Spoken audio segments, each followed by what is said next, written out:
សមាគមតន្ត្រីសំនៀងជនពិការបានកំណត់យកការងារកសាងមូលធនមនុស្សគឺជាអាទិភាពសម្រាប់ឆ្នាំ2026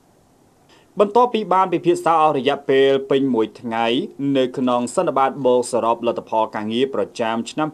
2025របស់សមាគមតន្ត្រីសំនៀងជនពិការត្រូវបានបិទបញ្ចប់ទៅដោយជោគជ័យកាលពីល្ងាចថ្ងៃទី2ខែមីនា2026ដោយអង្គសន្និបាតបានដាក់គោលដៅចម្បងលើការកសាងមូលធនមនុស្សនិងការអភិវឌ្ឍ software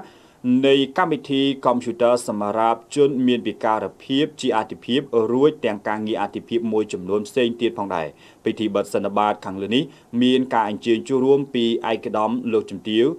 មកតាមក្រសួងស្ថាប័នសមាជិកសមាជិកាសមាគមតន្ត្រីសំនៀងជនពិការជាច្រើនរូបលោកជំទាវញ៉ែមរកតរដ្ឋលេខាធិការក្រសួងកិច្ចការនារីនិងជាប្រធានកិត្តិយសនៃសមាគមតន្ត្រីសំនៀងជនពិការបានមានប្រសាសន៍ថាបន្ទាប់ពីបានពិភាក្សាដេញដោលគ្នាអស់រយៈពេលពេញមួយថ្ងៃមកនេះគោលដៅនៃអាទិភាពសម្រាប់ឆ្នាំ2026របស់សមាគមតន្ត្រីសំនៀងជនពិការគឺមានច្រើនណាស់នៅក្នុងនោះមានដូចជាវិស័យសុខភាពសិល្បៈធនធានមនុស្សនិងបញ្ហាសេដ្ឋកិច្ចជាដើមលោកជំទាវបានបញ្ជាក់បន្ថែមថាគោលដៅជាអាទិភាពសម្រាប់ឆ្នាំ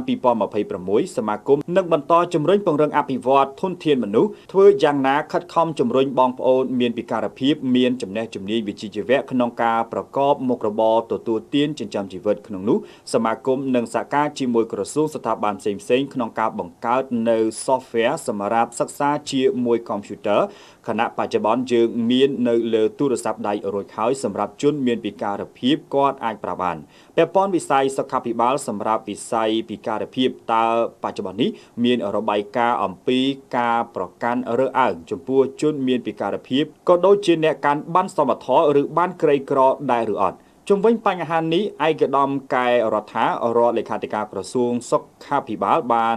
លើកឡើងយ៉ាងដូចថាចំពោះបងប្អូនដែលមានវិការភាពគឺភ្ជាប់ជាមួយក្រីក្រអញ្ចឹងហើយពួកគាត់តែងទទួលបាននៅប័ណ្ណមូលនិធិសមត្ថៈឬងាយរងគ្រោះផ្សេងៗហើយបានទាំងអស់នោះពួកគាត់អាចយកមកព្យាបាលជំងឺនៅតាមមន្ទីរពេទ្យទូទាំងប្រទេសដោយឥតបង់ថ្លៃសេវាទេពលការលើកកម្ពស់កម្រិតជីវភាពរបស់ជនមានពិការភាពគឺមានតាំងពីអាណត្តិដឹកនាំរបស់សម្ដេចអគ្គមហាសេនាបតីតេជោហ៊ុនសែនអតីតនាយករដ្ឋមន្ត្រីនិងបានតមកសម្ដេចមហាបវរធិបតីហ៊ុនម៉ាណែតជានាយករដ្ឋមន្ត្រីនៃកម្ពុជាបច្ចុប្បន្ននេះកាន់តែមានភាពប្រសើរឡើងបន្ថែមទៀតឯកឧត្តមរដ្ឋលេខាធិការបានសង្កត់ធ្ងន់ថាបងប្អូនជនមានពិការភាពខ្លះគាត់ក្រីក្រហើយគ្មានបានសមត្ថភាពទៀតឧទាហរណ៍ដូចជាបងប្អូនមានពិការភាពដែលជាសមាជិករបស់សមាគមតន្ត្រីសំនៀងជនពិការ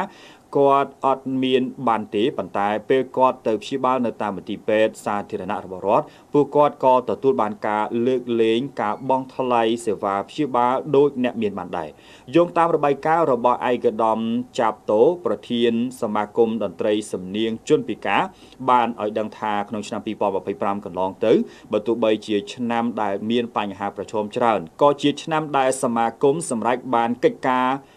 ងារបានច្រើនដែរគឺបានប្រមាណ85%បើធៀបទៅនឹងផែនការប្រចាំឆ្នាំដែលបានដាក់ចេញការងាររបស់សមាគមតន្ត្រីសំនៀងជនពិការមិនមែនបម្រើឬធ្វើឡើងដើម្បីផលប្រយោជន៍សម្រាប់តែជនពិការភាពជាសមាជិកសមាជិកានៃសមាគមតន្ត្រីសំនៀងជនពិការនោះទេប៉ុន្តែធ្វើសម្រាប់បម្រើប្រយោជន៍សាធារណៈដល់ជនមានពិការភាពទូទាំងប្រទេស